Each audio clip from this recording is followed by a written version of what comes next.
Thank you, Sean. Welcome. Outstanding. Good morning, guys. I'm super excited to be here, back out in public, face to face with people, at a live IMC event. This is awesome. I'm one of the organizers at the Daytona Beach Windmill. Oh, great. Good. Good, good. Where have you been? Where have you been? We've talked about the bad puppy. Where have you been? How you doing? Good.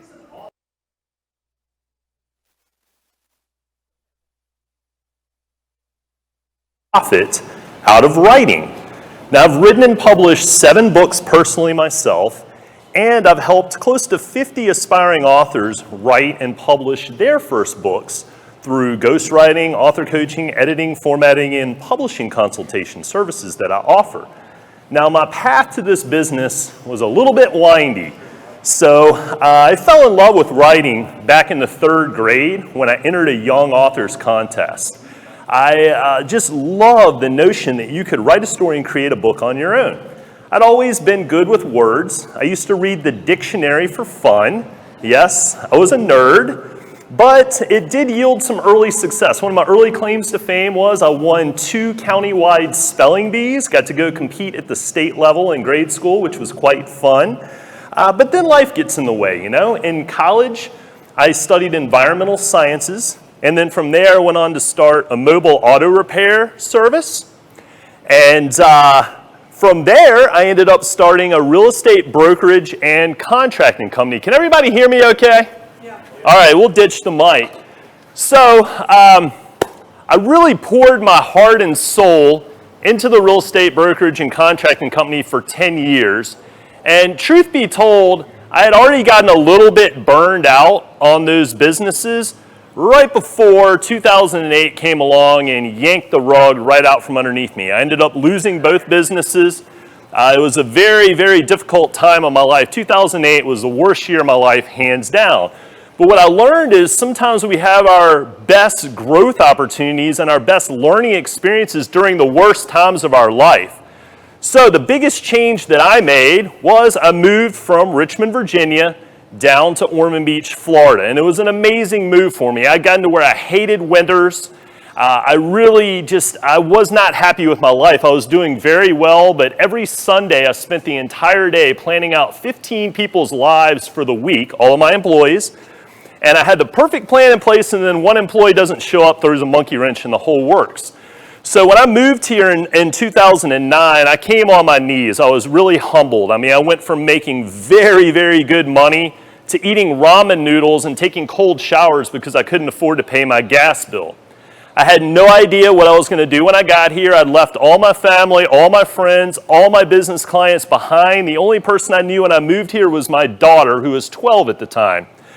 So the important thing is I knew exactly what I did not want to do. I didn't want to have employees anymore. No workers' comp, no payroll, none of that overhead. I didn't want to have a brick and mortar. I wanted to be mobile and free because I love to travel. And I wanted to do something that really fulfilled my passion. So in the meantime, while I was trying to figure out what that thing was, I decided to tap back into my passion for writing, which I had been doing on the side as a hobby all along. Within 3 months of moving to Florida, I had written and published my first book, Health and Happiness, an owner's manual for the mind and body. And then from that, I developed some health and wellness and life coaching. Now, the interesting thing is, when I got my first book, I ran all over town sharing the book with people. I was so excited. I sold 1,900 copies of my book out of the trunk the first year, which I learned was very hard to make a living, about $5 or $6 at a time each book sale. But the interesting thing was a business idea came to me because the more people I shared the book with, the more people expressed interest in writing and publishing their own books. And so they started quizzing me about the process. So I started author coaching these people. Now, when I got the idea to start the business, I thought I was going to do retreats, grab a bunch of prospective authors, take them to an island somewhere, immerse them in this tropical setting, and help them get started. So during the time I was planning this retreat, a couple of hurricanes barreled through the Caribbean and took out the retreat where we were going to go. So then I thought, well, wait a minute. I need to back up and I need to think about what people are already paying me to do.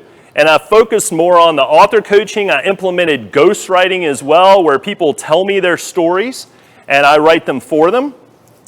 And I got to tell you, 2020, I mean, this pandemic is crazy. I mean, none of us saw it coming. It's affected people in a lot of different ways.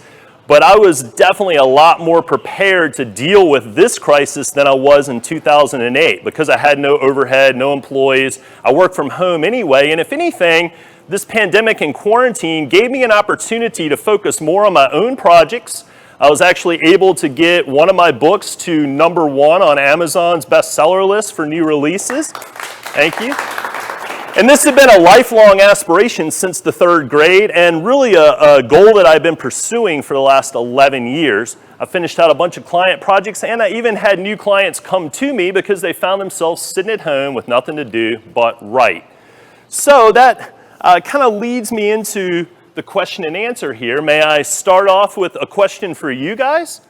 How many of you have a story to tell or have ever considered writing and publishing a book? Raise your hand. Okay, keep your hands up.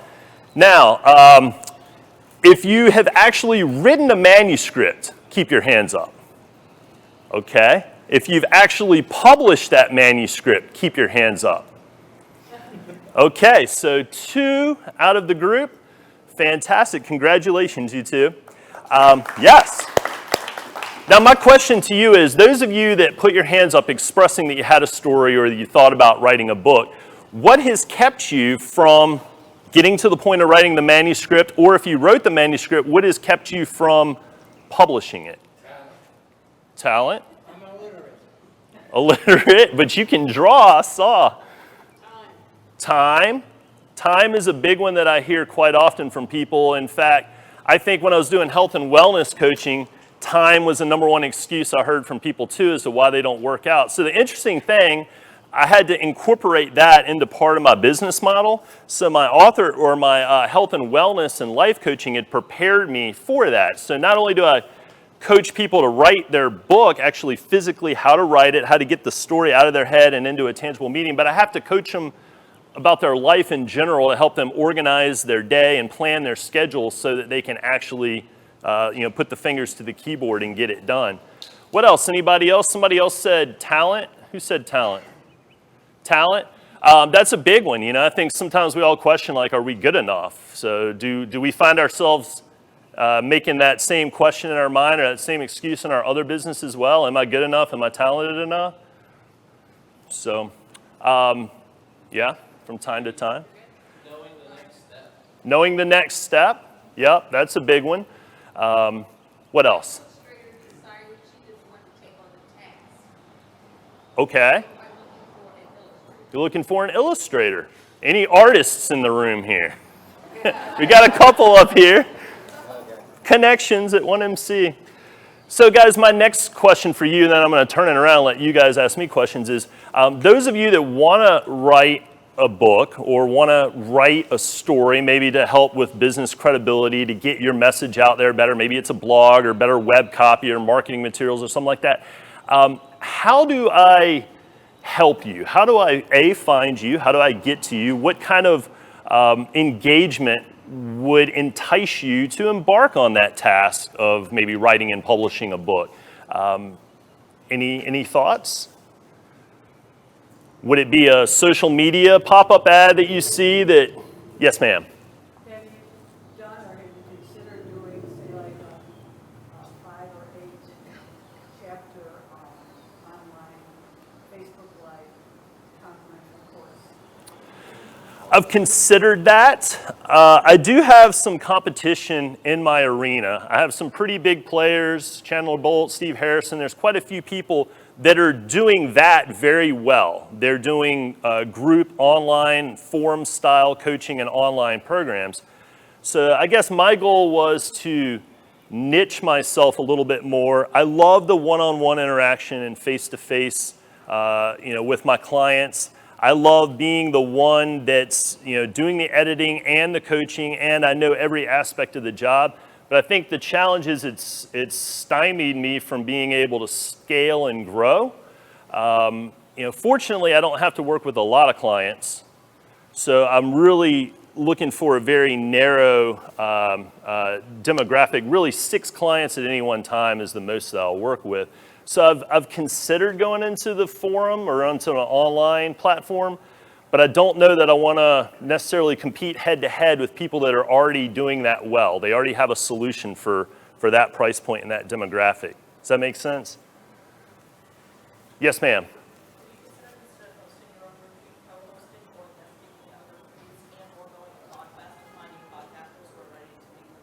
Can you repeat the question for the online audience? Yes, so I think you asked, have I considered doing joint speaking ventures or going to a podcast or doing a podcast or going to a PodFest?